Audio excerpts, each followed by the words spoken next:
Hi Karen, just a review for you of some of the key points we've been working on recently in your swing.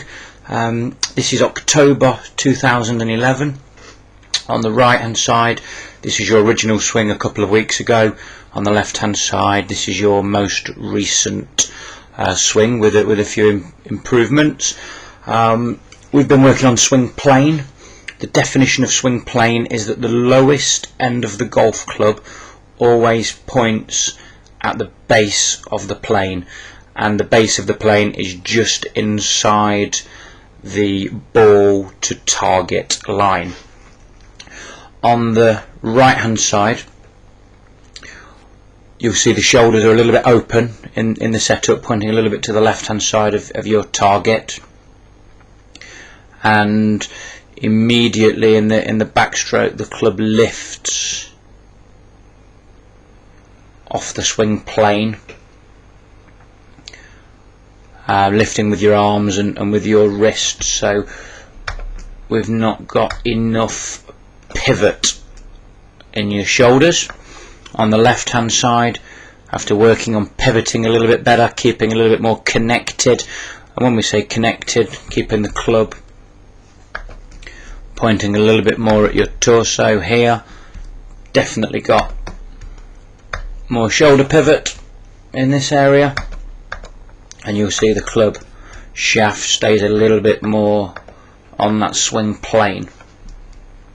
The knock-on effect from these two positions, as you continue in the golf swing, you can see the hands through your head there, and if I draw a line from the club shaft, you'll see the club shaft pointing over here somewhere, so it doesn't point at the base of the plane. On the left hand side, because we've got a bit more pivot, keep pivoting, try not to lift the arms, and you'll see a much deeper position with your hands there. That looks much better. Club is still slightly off plane, we're still going to work on this. Still over here somewhere. Eventually it's going to look a little bit more like this, the club shaft, but obviously an improvement. If we continue to the top of the golf swing, you'll see the height in your left forearm. Still got a little bit of height here, but the arm is on a flatter plane, which is good. A bit deeper position.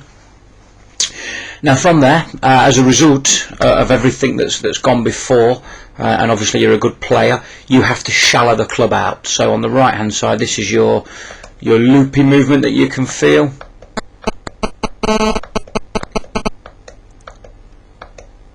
Club dropping under the swing plane, approaching too shallow, too much from the inside, creating a few direction and strike problems. On the left hand side, we've still got a little bit of that motion. We're going to work on that in the coming weeks, in the coming months. We've briefly spoke about it, but we've been doing more work on the backswing. Every action has an equal and opposite reaction, so the action of the backswing has been causing the loop in the downswing, so we've been trying to iron out the backswing for you. But in the coming weeks, this is what we're going to try to work on. We are going to try to remove your axis tilt. So what I mean by your axis tilt is to shallow the club out. Your shoulder, your upper body, is dropping this way.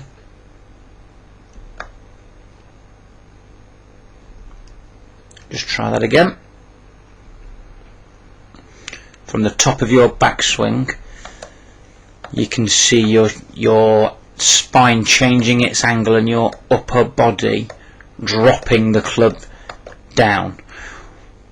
What we will work on doing is using your kinematic sequence, which is feet, knees, hips. We're going to transfer a bit of weight in the feet. We're going to start to rotate the knees more towards the target. We're going to try to rotate the hips more towards the target.